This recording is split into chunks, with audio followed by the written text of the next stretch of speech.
Greetings, ladies and gentle people. As you can tell by the title of the video, it is July 2020, and that seems to have quite a special meaning for me and my YouTube channel, because this month marks the 10th year I have been a YouTuber.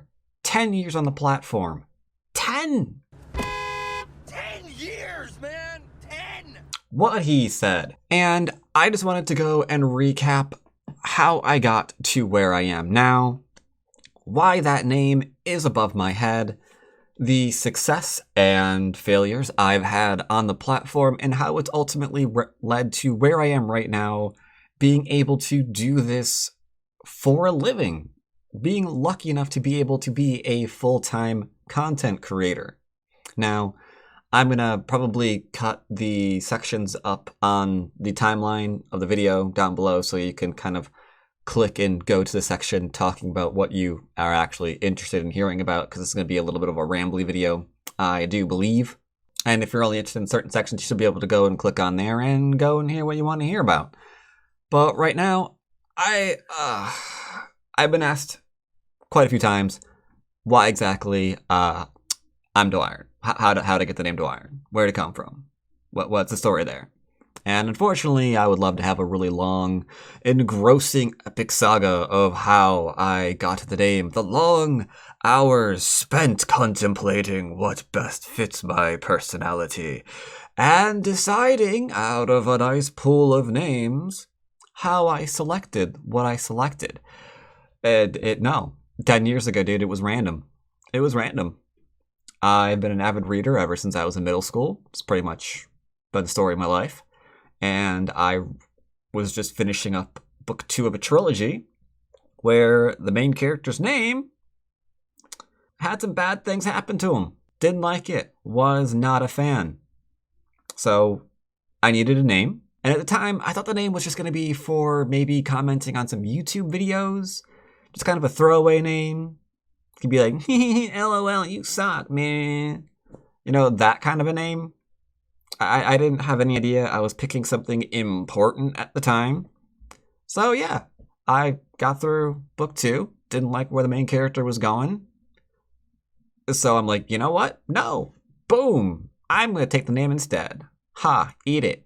And that's how I got the name Dwyrin. You might be like, but how did you ever think that the name wouldn't mean much?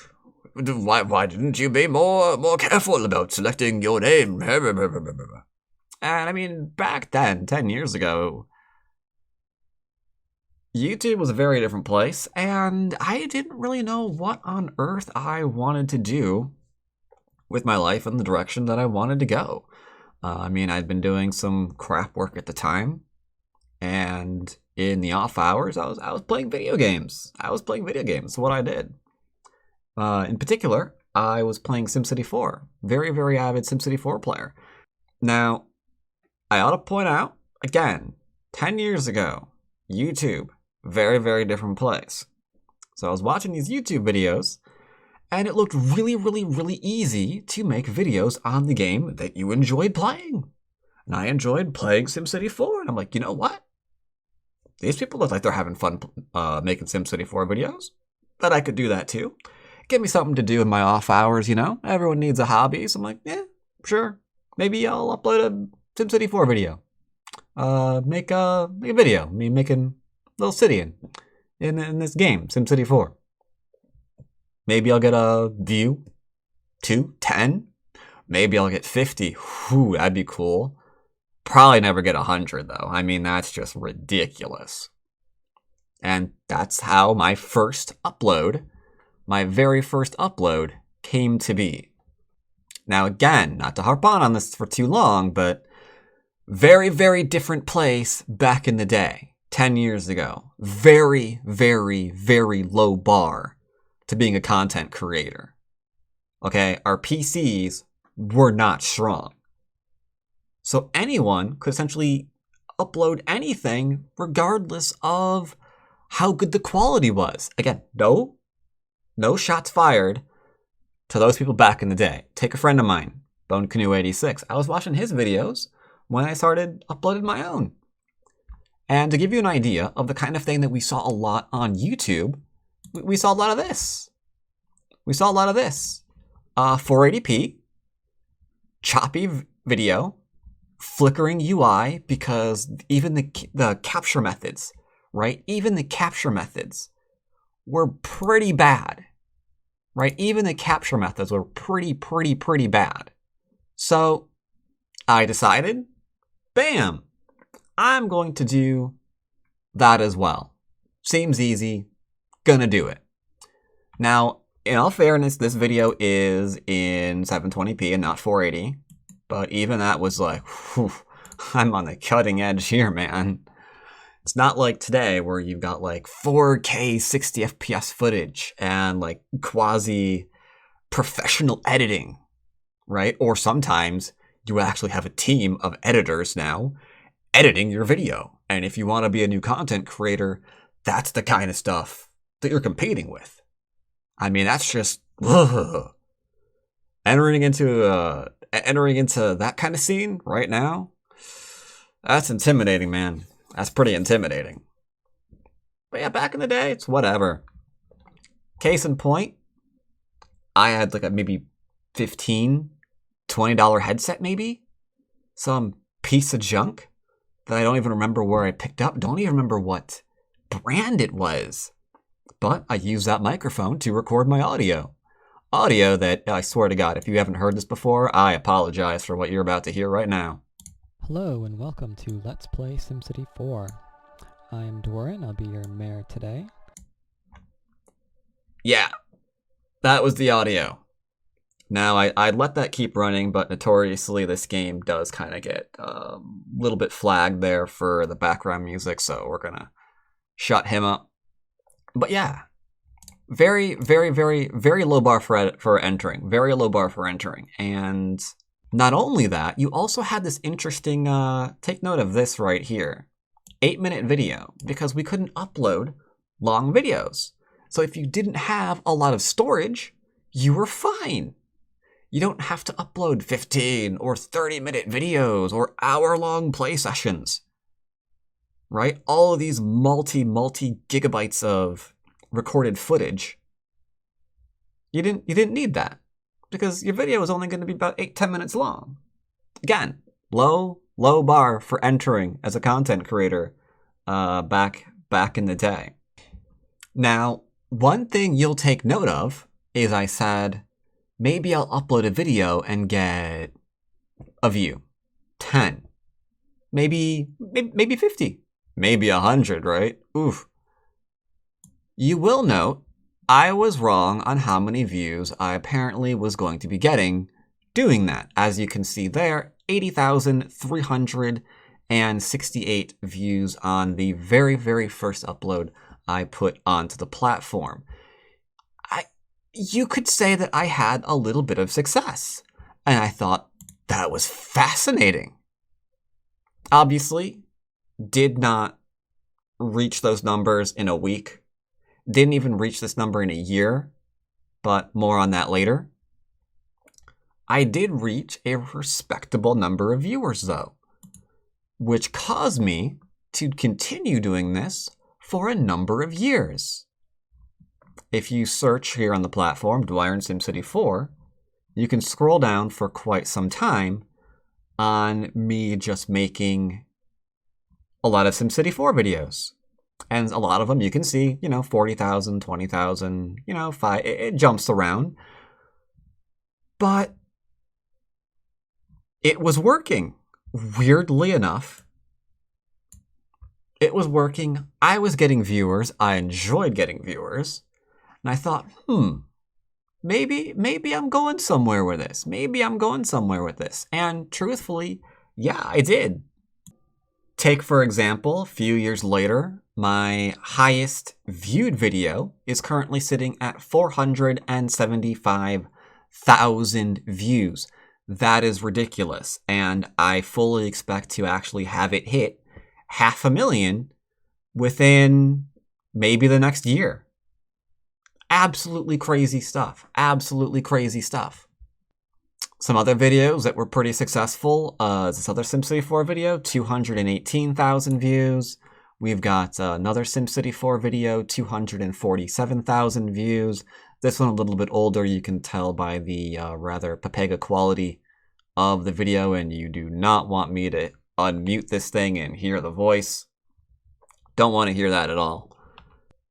But sure enough, I was getting subscribers, I was getting viewers, so I decided, well, maybe I should branch out a little bit more. Can I do things outside of SimCity 4? Now, nothing too daring at first. Did stay firmly within the city building genre because that seemed to be the niche that I was kind of wedged into at the moment, and that's fine because I still enjoyed making cities in various games, even really, really old games. Some of you might not know, like the Caesar series. I think like Caesar 3, I do believe, was a pretty old game. Still play that from time to time. The older SimCity games, the original SimCity 2000, SimCity 3000, I want to say. Still played those from time to time. So, you know, I was down with that. Sure, let's try something else. And along came this. Now, I'm not going to talk about this for very long. Suffice to say, Cities XL was trying to be the successor to SimCity 4. I threw my hat in the ring and decided, let's see if we can do something there. Reasonably successful, 40K views on that particular. The following year, a sequel to it came out, Cities XL 2012. As you can see here, not a very great game, but that thing kicked off for 300K. But this admittedly was a wake-up call. This game. Because there was a lot wrong with it. There was a lot wrong with this game. Like, everyone wanted to like it because it was the first city building game in a long time. I was getting the views, but there was just a lot wrong with the game that I don't really want to go into. Suffice it to say, it was good to mess around with for a while. It's not something I really, really, really wanted to keep playing.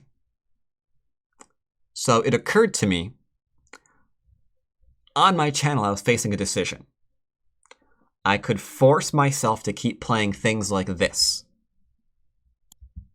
which I did not want to do. I just did not want to force myself to have to keep playing things I didn't want to play.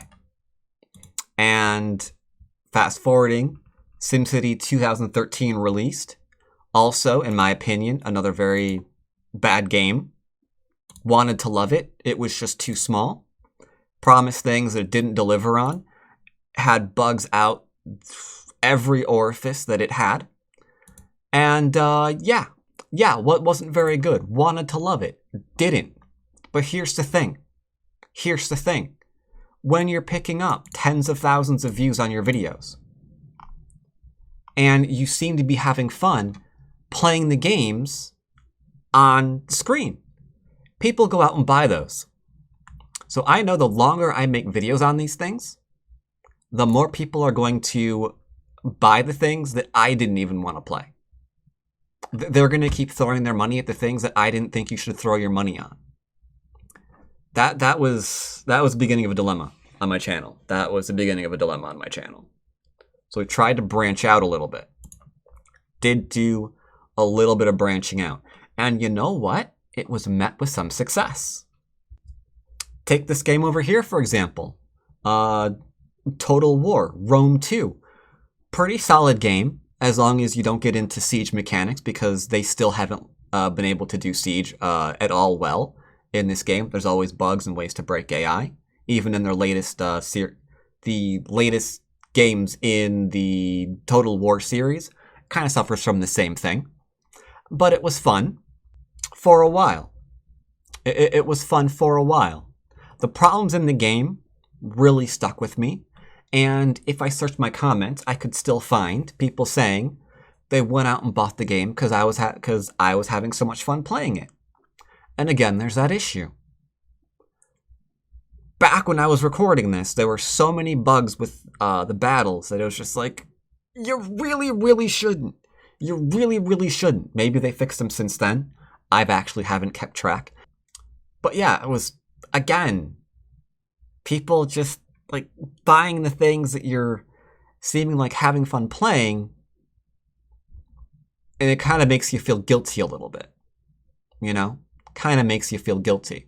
The one game, my favorite playthrough on my channel, hands down, Diablo 3 Reaper of Souls. Some people don't like it. I enjoyed the crap out of this campaign.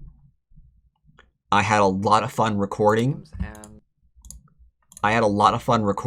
This campaign. The cutscenes are just brilliant. The gameplay was fantastic.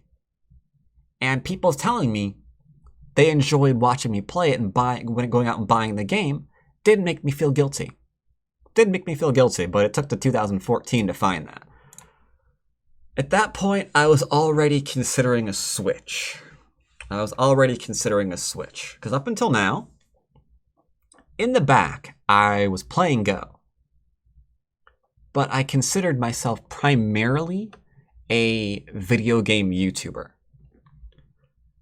But because of the things I've already mentioned, slowly but surely, I've begun considering taking my channel in a direction that people would find horrifying today.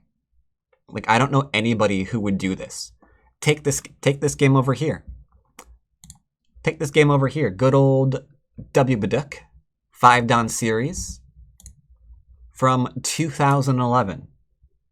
I'd started uploading Go videos around 2011, but it was very much a side project. I was doing my video game content, and I was also throwing this other stuff on the channel. Now, that in of itself, you're not supposed to do. Not supposed to have two completely different genres on the same YouTube channel. But I could upload 30-minute videos here, which, remember, if we go back to some of the earlier videos, you can see 10 minutes, 12 minutes, 13 minutes, 8 minutes, because back then there was a limit to how long you could actually upload. But since I've been uploading videos for a while, I wasn't really under those restraints of having to only upload a 10-minute video or a 15-minute video. I was able to upload full-on 30-minute videos. I had the perks, man. 30-minute videos. Oof. So huge. So, I asked my video game people, you mind if I upload some Go stuff too? And they were pretty much fine with it. They were lying. So, I did that. But the more I began not liking the video game content that I was creating, the more I began focusing on Go as well. But before we even talk about that switch, even things like this, my being able to break into the Go scene and start making video, no one was really doing that on YouTube. So the bar was even lower for the Go stuff than it was for the video game stuff. I mean, as you can see here, I'm literally desktop capturing. I don't even have the entire board in frame, really. I mean, you can't tell who's who. I can actually count the jagged edges around the stones. It's pretty friggin' terrible. Yeah, this one here, for example, is in 480 because I think I don't actually know why. I don't know why the game was in 720 and this is in 480. I couldn't tell you. I don't remember. But yeah, very, very low bar. No one would click on this crap today. If this is the kind of content people are putting out. They'd skip right past it. So very, very, very lucky that I got in when I did, at the ground level, so to speak, when there wasn't a lot of competition, and I didn't need a very strong computer in any stretch of imagination, bare bones hardware here, to put out a video.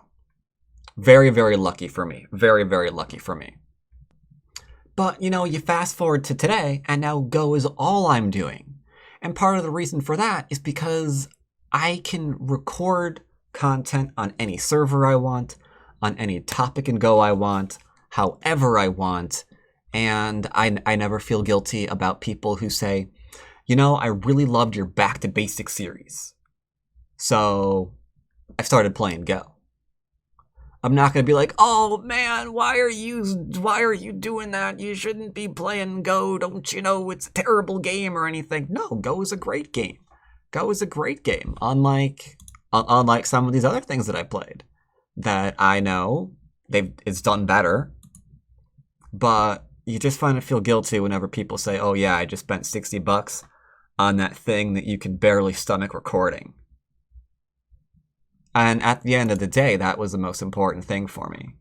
Like, I wanted to like what I put out, even though what I'm putting out is not going to do any chance of doing even half as well as my earlier content that gets 250,000, 40,000, 300,000, 400,000, etc., etc., etc. I like the content I'm putting out now more than I did back then. Now, there are people who are making content right now on their various channels for video game, vlogging, whatever, whose minds would explode hearing that, because that is a degree of success most people will never see on their uploads. So switching to this, just to give you an idea of how important it is to me that I upload things that I really, really like and content that I can really, really recommend for the viewer, I can't stress enough how huge of a decision that is, or how huge of a decision that was for me. Because without getting too deep into analytics, I mean, you're looking at, I don't know, if you get like 100,000 views on your videos nowadays, you're probably getting like what? Maybe 150, 200 bucks a video. So that's a pretty big decision to make. To be like, you know what? No, I just don't like the content I'm putting out. I'm going to choose to go with what makes me happy. Which incidentally brings up another kind of amusing point for me. Because, you know, I've been accused of, you know, just putting out Go content just to try to make a living. I mean, it's nice to be able to. Don't get me wrong. But the implication there is I was like just chasing the money. Like, it's not a really big opinion, but like a few idiots come around and like, I know why you're really doing this. It's like, no, you moron. If that's my only goal, I would have still been pumping out this crap. You know? I'd have been just sucking it up and just doing this kind of stuff, right? But also, in and of itself, making this switch did ensure highly unlikely I would be able to do this full time. Highly, highly unlikely. And if it wasn't for Patreon, I would not be able to do this. Now, nowadays, as you can see here, there's a join channel button right here. This is so your subscribers can essentially do something similar to Patreon. You can set up tiers of subscribers to your channel. Like, they can pay a few bucks a month and, you know, get their name in a video, or early access to your videos, or maybe private videos just for them. And, you know, the kind of rewards that you've been seeing on Patreon and sites like that. Like, YouTube has finally realized how much money that they were missing with all of these other services popping up that let small YouTubers like myself, because make no mistake, I'm still a very small YouTuber, that let small YouTubers like myself actually be able to do what they do for a living. Because you're never going to do it with ad revenue. You're never going to do it with ad revenue alone. Case in point, here's my analytics for the last month. Getting about 170 a month, which is not bad. Nothing to sneeze at. Nothing to sneeze at all. But I mean, I don't even know what country you would have to go to be able to live off 170 a month, right? It's just not going to be a thing.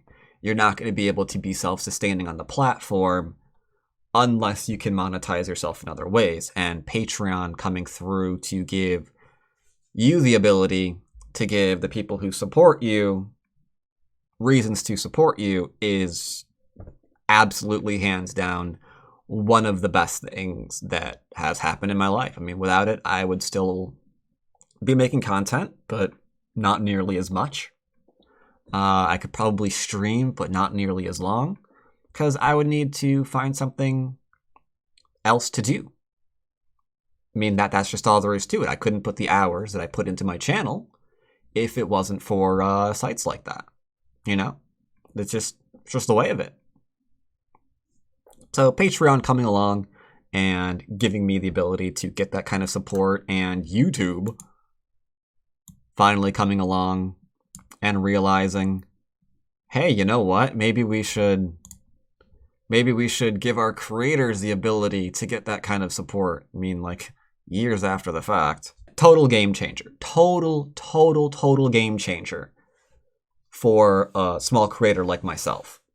If there are any small creators out there watching, yeah, ad revenue, you're never going to make it on ad revenue. It's just all there is to it. On YouTube in particular, short of you getting, I think the minimum is probably, do the math here real quick.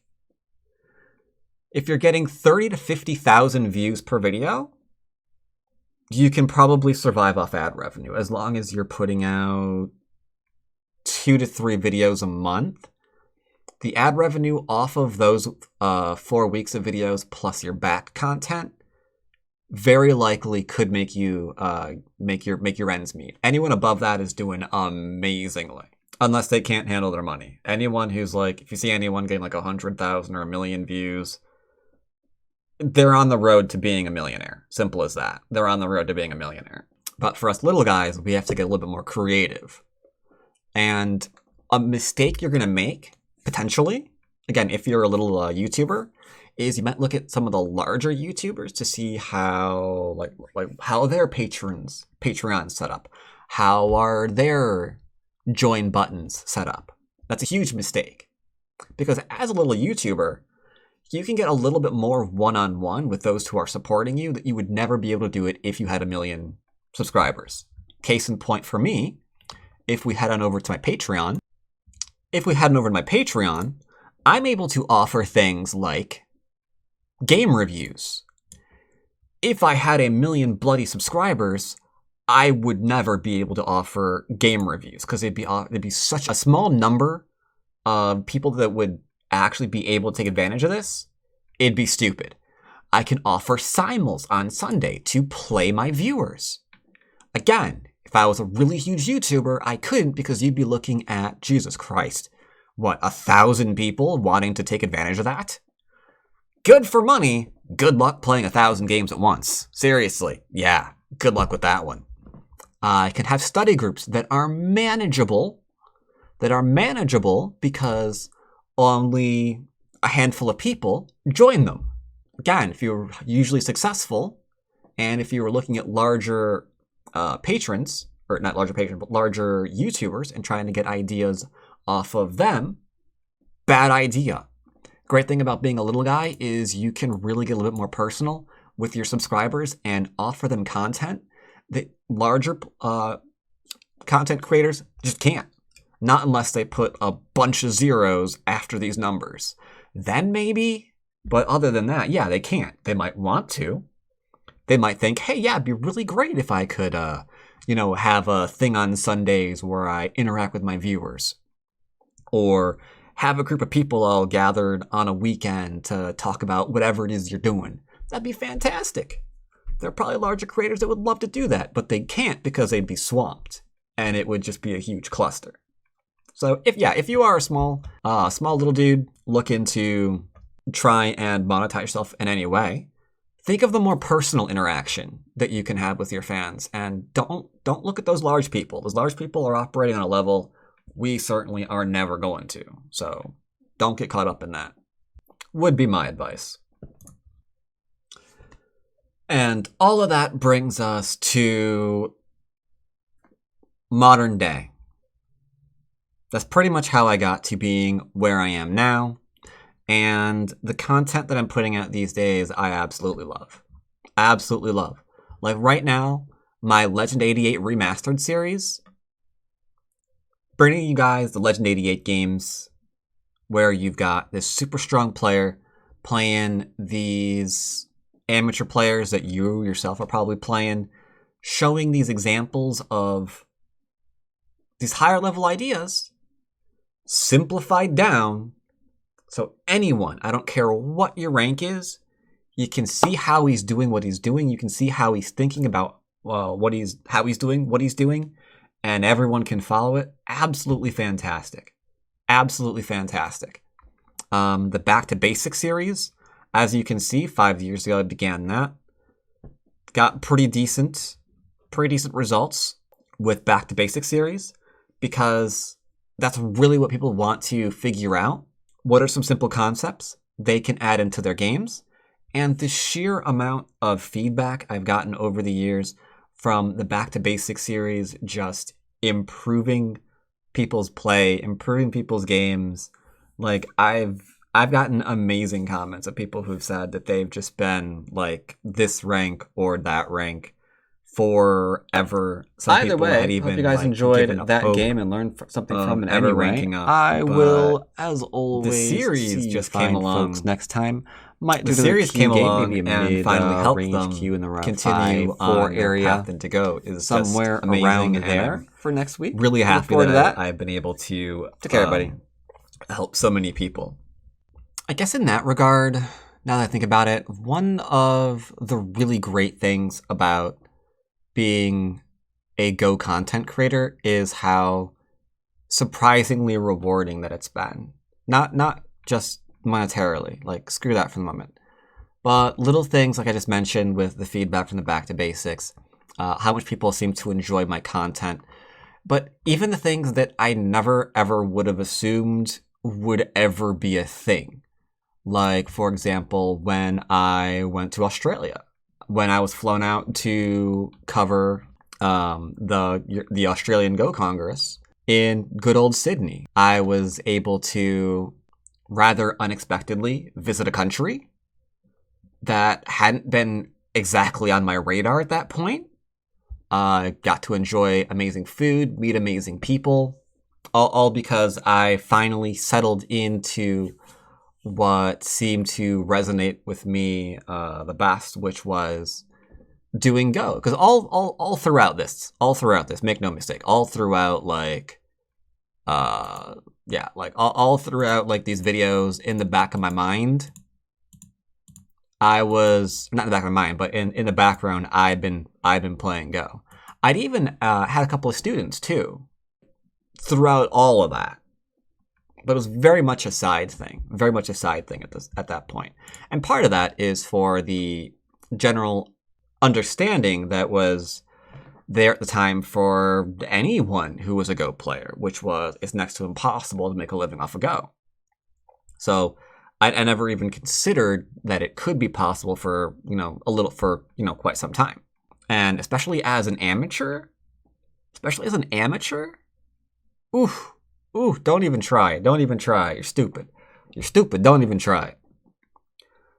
It's, now that I think about it, that partially could be what also encouraged me to make the switch from the things that, were kind of fun to do, but kind of made you feel guilty doing them, to just see if you can do the thing that makes you happy.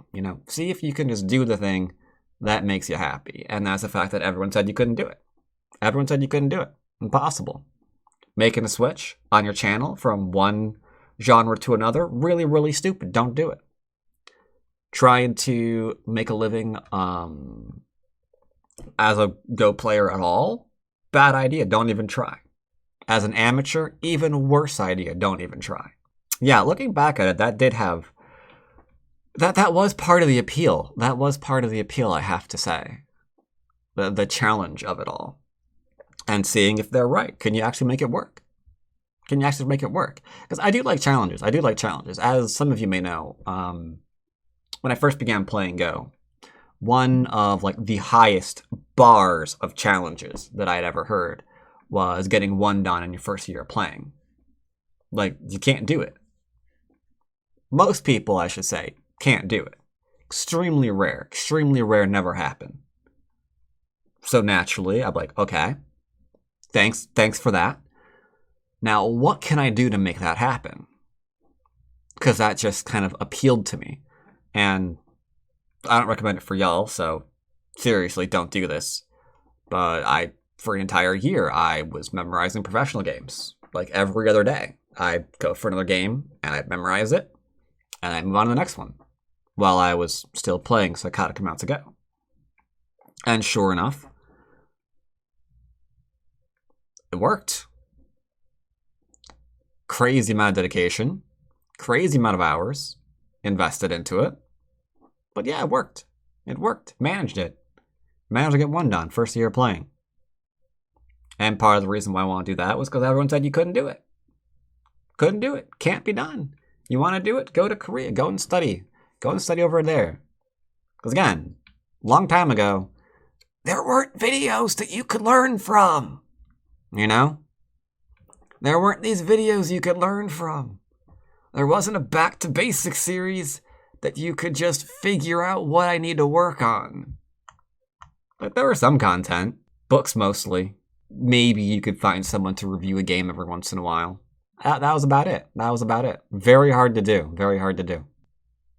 But in spite of it, or because of it, or some combination thereof, you know, yeah, stuck with it. And now there's these unexpected benefits, like the feedback that I mentioned, the going to Australia, like I mentioned, what would have been going to Japan this year to bring you guys content in Japan. That I was really, really looking forward to. And then, as you know, the thing that I cannot name, or I'll get flagged and demonetized, did the thing that you all know it did this year.